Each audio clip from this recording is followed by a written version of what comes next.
It's Yeah. all underwater now. Isn't that crazy how things It's go underwater? Is that All right. a palace? That was a better word for it. Well, Sorry. speaking of palaces, it looks like a Oh certain yeah. somebody is in trouble, according to the news. Oh, This was one of the leading questions we got, Chucky Poo, in our email is please talk about Prince Andrew. You guys used oh, to talk yes, about the royals, and then why just stop? We stopped because there wasn't really a lot of royal news, but it looks like Prince Andrew is back in the news. He's been yes, he stripped of is. many of his titles. It would have to be an act of Parliament to strip him of the Right. title of To Prince. officially strip. You want to talk Yeah. about this? Well, I know that his titles he has uh, agreed to quote no longer use his titles. He hasn't actually been stripped of them because, as you just said, it would require an act of Parliament to do that. I think they did that with Princess Diana. I think Parliament did strip her titles, unless I'm wrong. Maybe somebody can correct me out there. But Yes, she did. Prince Andrew did this voluntarily, or again, that could be quote unquote voluntarily. I think he was forced into it by King Charles and Prince William. But I think the only title he has left right now is Prince. And the only reason that can't be taken away, because you can't deny the fact he is the biological son of a queen. So Right. by that very fact, he is a prince, and you can't take that away. But he has been sufficiently shamed. I mean, I know it wasn't it about 5 years ago. The Queen took away a number of his titles when he had to Yes. go testify, and he had to testify in New York, I think. And she said, "If you're going to do this, it's going to be as a private citizen and not as a royal." So he already has been pretty much demoted, if that's a correct way of saying it, for quite a while now. But this just finishes it off. Do you think that he considers the people he did these things to people? Do you think that that's ultimately the problem with having a royal family is that if somebody's up there who's down here, are we led to believe that some people are more equal than others? Does that somehow make it okay to do horrible, atrocious things to other people's children? Well, and certainly not justifying that in any way, shape, or form, but I think perhaps there is a bit of that entitled attitude. Am I saying her name correctly? Virginia Jeffrey? Is that how you say her last name? Joffrey, is that right? Jeffrey. Her book is, I think, about to come out, or it may have come out, and there are some things in there about Prince Andrew and how he felt entitled to have That's sex with correct. her. Those were her very words. He felt entitled. And this even goes back to things we've been talking about, Diddy and other celebrities who are in power who've abused that. It's like they make their own rules. They're above everyone else. And of course, we're seeing these very people get brought down to earth, crashing down to earth pretty fast. Wonder if this makes it larger, does it? Oh yeah, Yeah, it that does. does. Yeah, Yeah. that helps. So basically, what she said in, as you know, she did publish posthumous was her autobiography, and Yeah. she spoke about Andrew feeling that he was entitled to do these things Mhm. because I am born a prince. I get to do things to other people's children. Yeah. Yeah. The law didn't apply to Andrew. This was Andrew's belief system. Yeah, Any that feelings was. about that, Well, sweetie? and this happened what, around the year 2000 or so. At that time, Andrew was still fairly popular. He was in his, shall we say, in his full power, and probably that was the thinking. The royal family has gone through a lot in the last 20 years, a lot of transformation.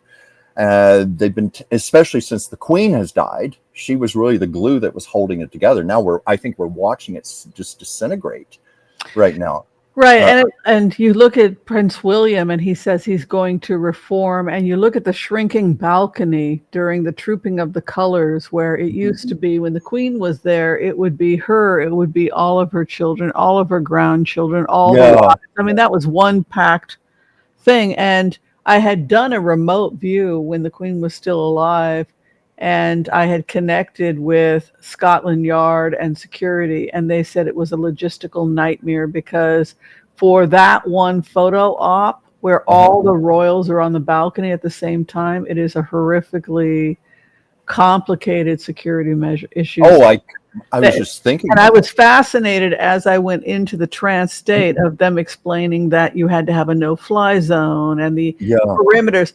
Everything had to be in place. They had snipers on the roof, and how much stuff the audience didn't see so that they could have that 5 yeah, 10 minute showing. yeah. And now I mean, and so I approached it as a remote viewer, trying to. I used a technique called HCRV, which is actually the oldest form of remote viewing. It's when you latch on or attach to, through compassion and empathy, the thoughts of an individual around this. So I get in through the emotions. Mhm.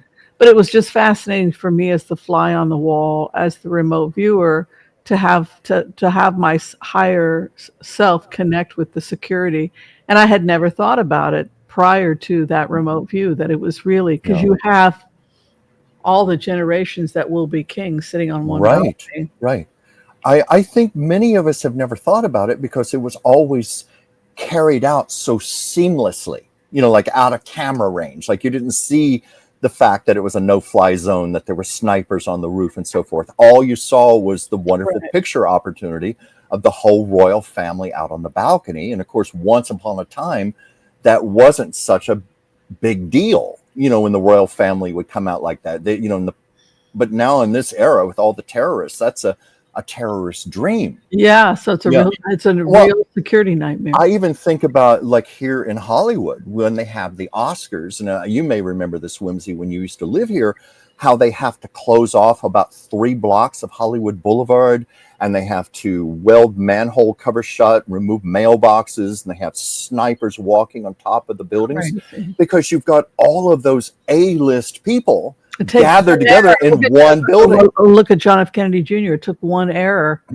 They didn't have people securing the roofs. They didn't do that. Yeah, And the consequences when you just are it just takes one time being lapsed to have something right. like that. So, surviving the pedophile network. So she gave unfiltered stories, but she was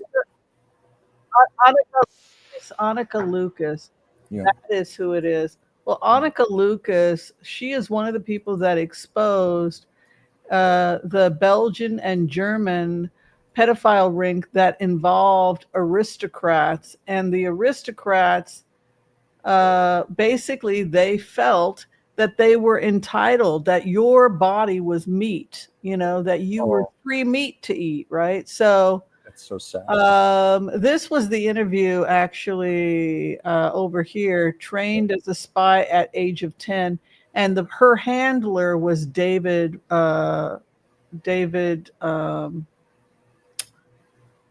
Rockefeller, David Rockefeller. And she witnesses everything from child rape to child murder and human Oh my sacrifices and God. things. And what's horrifying is that she's an informant. She can prove it. She's worked with Interpol. And this horror, these are things you used to believe this can't be true. It's just a conspiracy theory. But now Virginia Gaufrey, all these other victims are coming out, and the horrible, awful truth that has always been with people in positions of power. This is precisely who they think we are. We are not people. We Yeah. are toys and playthings. Yeah. Yeah. You got a feeling about that? Well, we've known for quite a while there was no way to keep a lid on this. Well, I mean, when you ask my feelings on this, it's repugnant. It's vile. I've said this before on the show. When you harm an innocent child like that, you are scarring them for the rest of their life. It's just the worst thing you can possibly do. It's beyond repugnant and disgusting. But as far as this all coming forward, I think we've known this for quite a while. I mean, as much as people like our very own government, like Mike Johnson, Donald Trump, people like that trying to keep this suppressed, you can't push the lid on it. It's coming out. It's too many people around the world have information. And also, we were talking about this last week. There are a lot of big names besides Donald Trump. Which is why they don't want it released. It's not Exactly. just Trump that's getting exposed. Because there was a comment here, April Adams said, referring to Virginia Giuffre, she doesn't name Trump, though, but pretty much accused Tony Blair of rape.